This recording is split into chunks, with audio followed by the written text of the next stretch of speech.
Salut les amis, c'est Adrien, je suis très content de vous retrouver pour cette nouvelle vidéo. Aujourd'hui on va parler du coût de la vie au Paraguay. Alors j'espère que pendant cette vidéo le son sera bon. Il y a beaucoup de travaux en fait dans ma rue. Là je suis dans mon nouveau logement, donc normalement derrière vous pouvez voir que c'est un peu plus sympa que mes vidéos précédentes. Là je suis avec mon pote Nathan, on a une villa très sympa, pas vraiment une villa mais une petite maison et pour pas très cher. Donc ça va revenir sur le sujet de la vidéo d'aujourd'hui. Alors le premier point à savoir quand on veut comprendre un petit peu le coût de la vie dans un pays, ce sont les salaires déjà pour commencer. Avec quelle carte est-ce que vous jouez dans le pays? Donc, comment sont les salaires au Paraguay? Le salaire minimum au Paraguay, il faut savoir qu'il est de seulement 300 euros, 325 peut-être, quelque chose comme ça. Donc c'est très peu, c'est très peu, mais ne vous inquiétez pas. Si vous êtes expatrié au Paraguay, il n'y a quasiment aucune chance que vous fassiez des jobs au salaire minimum. Qui plus est, si vous habitez à Asunción dans la capitale, c'est quasiment impossible que vous travailliez un job avec salaire minimum puisqu'on ne peut pas vivre à Asunción avec seulement 300 euros par mois, c'est pas possible. Ça sera votre loyer, voire ça peut être plus que ça. Donc le salaire minimum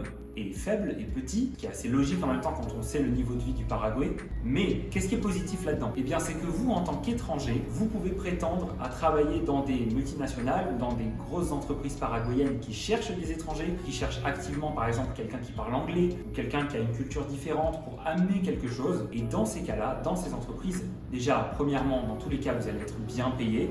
On va valoriser le fait que vous soyez un étranger. En général, si vous êtes européen, si vous êtes occidental, c'est quelque chose qui est valorisé. Et surtout, dans plusieurs de ces multinationales, de ces grosses entreprises, on va vous payer en dollars. Et là, c'est super intéressant. Mettons qu'on vous paye l'équivalent d'un SMIC français en dollars, 1400 euros convertis en dollars, je ne sais pas exactement combien ça fait. Mais imaginons qu'on vous paye ça, vous avez un excellent niveau de vie à Asunción. Donc, pour la question des salaires au Paraguay, il y a deux réalités. Il y a celle des locaux et il y a celle des expatriés occidentaux. Pour toute cette vidéo, on va plutôt se concentrer sur la deuxième partie, parce que je pense que c'est celle qui vous intéresse en tant que francophone. Vous êtes probablement d'un pays occidental ou pas, mais pour la majorité de mon audience. Donc ça vous intéressera, je pense, de savoir quel est le coût de la vie au Paraguay pour quelqu'un qui arrive avec des standards de vie européens. Alors, est-ce qu'on paye des impôts au Paraguay? Eh bien la réponse c'est qu'on en paye très peu. On paye absolument zéro impôt sur le revenu jusqu'à peu près 1300-1400 euros de revenus mensuels. Donc si vous êtes en dessous de ça, ce qui peut être suffisant pour vivre à Asunción, je tiens à le préciser, vous ne payez pas d'impôt, tout simplement zéro. À partir de 1300-1400 euros par mois, vous payez 8% d'impôt sur le revenu. Et vous payez 8% d'impôt sur le revenu jusqu'à environ 4000 euros par mois. À partir de là, vous passez à 10% d'impôt sur le revenu. Donc c'est très faible, très faible. Au Paraguay, je crois qu'en 2015, il n'y avait même pas 50 000 personnes qui avaient payé cet impôt sur le revenu. Pour vous dire à quel point c'est quelque chose de limité. Mais en plus de ça, l'impôt sur le revenu au Paraguay est très faible, mais aussi c'est très facile de déduire ces impôts de ces dépenses. C'est-à-dire que si vous avez des dépenses qui se classent dans des catégories éducation, nourriture, etc., que vous réinvestissez de l'argent dans le pays, que vous avez des enfants, toutes les dépenses qui sont là-dedans, vous pouvez en déduire des impôts là-dessus. Et donc c'est juste exceptionnel comme système. Si vous avez un bon revenu en tout cas, au Paraguay, eh bien à la fin du mois, il vous reste la très grande majorité. Si comme moi, vous connaissez plutôt le système fiscal français, ça fait tout drôle,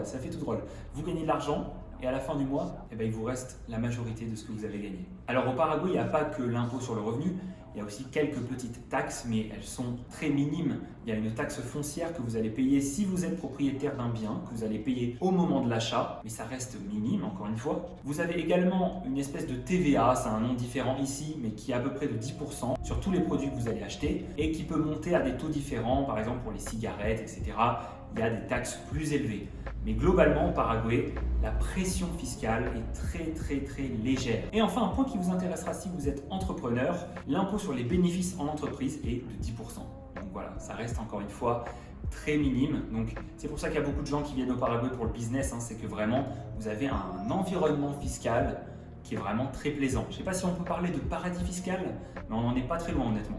Est-ce que ça coûte cher de faire les courses au Paraguay? Eh bien, ça dépend. Vous pouvez aller dans des magasins qui ont des produits étrangers, qui ont des produits de très haute gamme, et vous allez payer autant que quand vous faites vos courses en France. Mais je vous rassure, globalement, si vous allez au petit supermarché du coin, faire ses courses au Paraguay coûte beaucoup moins cher qu'en France, ça, il n'y a aucun doute. En particulier, mention spéciale sur le prix de la viande. Peut-être que vous le savez déjà, mais On est à côté de l'Argentine. Le Paraguay est un petit peu comme l'Argentine de ce point de vue-là. C'est un très gros producteur de viande. Donc la viande, elle est produite localement, donc elle n'est pas importée, donc elle n'est pas chère. On peut descendre, j'ai trouvé certaines pièces de viande à moins de 4 € le kilo. Donc c'est vraiment rien du tout. Donc ici, si vous êtes comme moi, vous êtes un viandard, vous pouvez manger la viande tous les jours sans vous ruiner. Ce qui, honnêtement, je pense que vous en conviendrez, est devenu très difficile à faire en France, en Europe de manière générale. Donc, comme je l'ai évoqué, si vous voulez des produits étrangers, si vous êtes français au Paraguay, que vous voulez absolument votre camembert, que vous voulez absolument de la charcuterie française ou des choses comme ça, il va falloir mettre le prix. Mais ça, c'est évident, c'est pas qu'au Paraguay. Vous allez à l'étranger, si vous voulez vraiment avoir vos produits français, il va falloir accepter un petit peu de casser la tirelire. Maintenant, pour se nourrir, il n'y a pas que le supermarché, vous pouvez aller au restaurant. Et là, les restaurants, c'est très intéressant. Alors, je dirais que dans un restaurant bonne franquette, vous pouvez manger pour juste 5 €.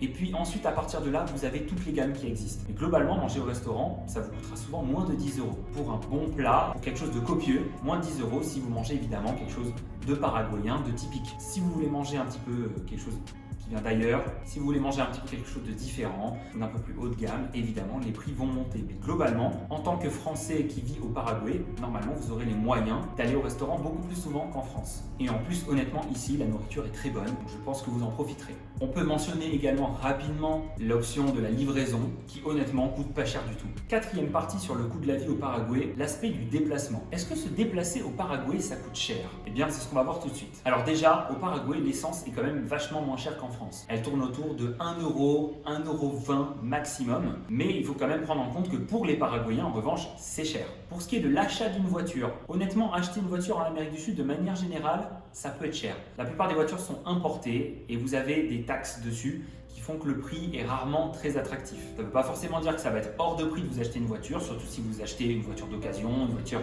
relativement simple, mais ne vous attendez pas du tout à faire une affaire par rapport à la France. Une autre chose qui fait que se déplacer au Paraguay quand même est moins cher qu'en Europe, c'est la quasi-absence de péage. Alors évidemment, ça va aussi avec le fait que les routes sont nulles. Ça, je l'ai évoqué dans d'autres vidéos. Mais vous payez quasiment jamais de péage. Depuis que je suis ici, j'en ai vu qu'un seul. C'est pour aller à San Bernardino, qui est un endroit un petit peu de vacances. Là, vous avez un péage qui coûte, je crois, moins d'1 €. Alors pour vous déplacer, évidemment, si vous n'avez pas de voiture, ne vous inquiétez pas, tout va bien, vous avez des options. Moi, je dirais que la meilleure option, personnellement, c'est de prendre Uber ou Bolt, qui sont les deux concurrents pour avoir un chauffeur qui vous amène où vous voulez, comme en France en fait. Mais si ce n'est qu'au Paraguay, les prix vraiment de Uber et Bolt sont cassés. Vous pouvez vraiment aller d'un bout à l'autre de la capitale pour moins de 10 €. Donc c'est vraiment génial de ce point de vue-là. Et si en plus vous êtes à plusieurs, que vous pouvez diviser le coût, vous pouvez vous balader tous les jours en Uber ou en Bolt, ça ne vous coûtera pas grand-chose. Maintenant, on peut comprendre que si vous devez aller au travail tous les jours en Bolt ou Uber, ça peut devenir un petit peu cher et vous pouvez être souvent coincé dans les embouteillages. Le problème au Paraguay, c'est que l'option des bus est vraiment pas terrible. Oui, il existe des bus. Oui, ils peuvent vous amener un petit peu partout dans le pays. Mais la plupart du temps, ce sont de très vieux bus. Les chauffeurs conduisent comme des fous. Parfois, il n'y a même pas la clim dans les bus. Et avec la chaleur qu'il fait au Paraguay, honnêtement, vous allez souffrir. Si vous ne voulez pas arriver trempé à votre rendez-vous, le bus, moi j'éviterai. Vous pouvez tout autant être pris dans les embouteillages, il n'y a pas vraiment de voie de bus, ici c'est pas encore développé comme ça. Donc le bus c'est compliqué, mais pour beaucoup de Paraguayens c'est la seule option qui est abordable. Maintenant il y a les bus qui vous amènent d'un point à l'autre dans la ville, et il y a les bus qui vous permettent de traverser le pays, voire de sortir du pays. Ceux-là en général ils sont de meilleure qualité, vous allez payer 6, 7, 8 € pour aller à l'autre bout du pays, pour aller d'Asunción à Encarnación par exemple. Et là ce sont des bus plus confortables, avec des vrais sièges, etc.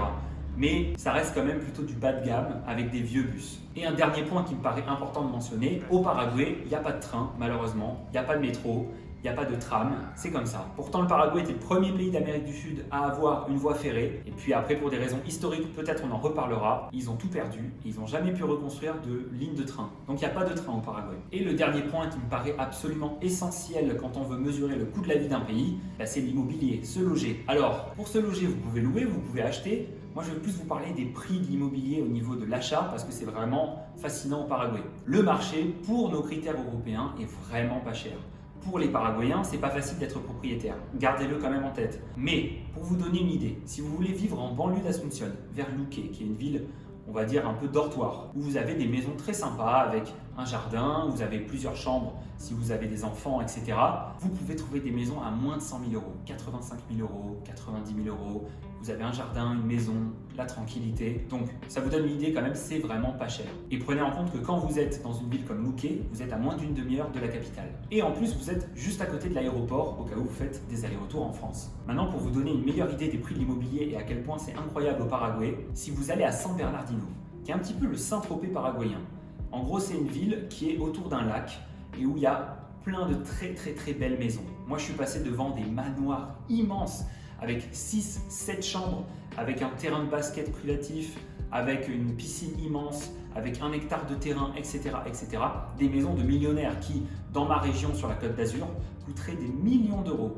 Ben écoutez, je me suis renseigné, je suis allé voir des sites d'agences immobilières. J'ai demandé à quelqu'un qui travaille dans l'immobilier ici, une maison comme ça coûte maximum 500 000 euros. Alors 500 000 euros, oui, c'est une somme, on est d'accord. Mais honnêtement, vu la maison, c'est hallucinant. Et donc vous avez de très belles maisons comme ça autour de San Bernardino pour 200 000, 300 000 euros, 400 000 euros. Et évidemment, vous pouvez faire baisser le prix si vous achetez un terrain et que vous faites construire.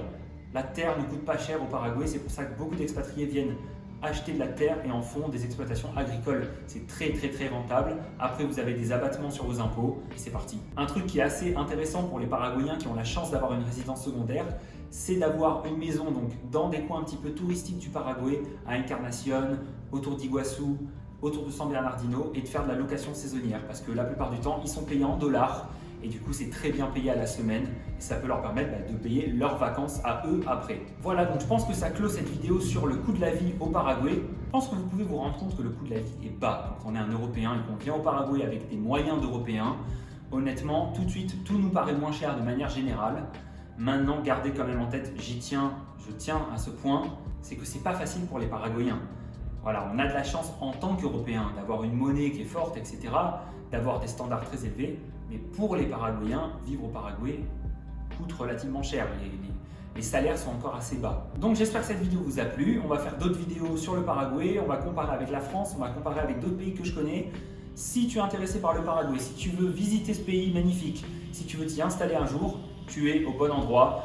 Le Paraguay, on en parle très peu, donc vraiment, abonne-toi à la chaîne, active les notifications, tu vas apprendre plein de trucs. J'espère que les bruits des travaux n'ont pas trop gâché le son de la vidéo, j'espère que tu as passé un bon moment et je te dis à très bientôt, c'était Adrien. Salut!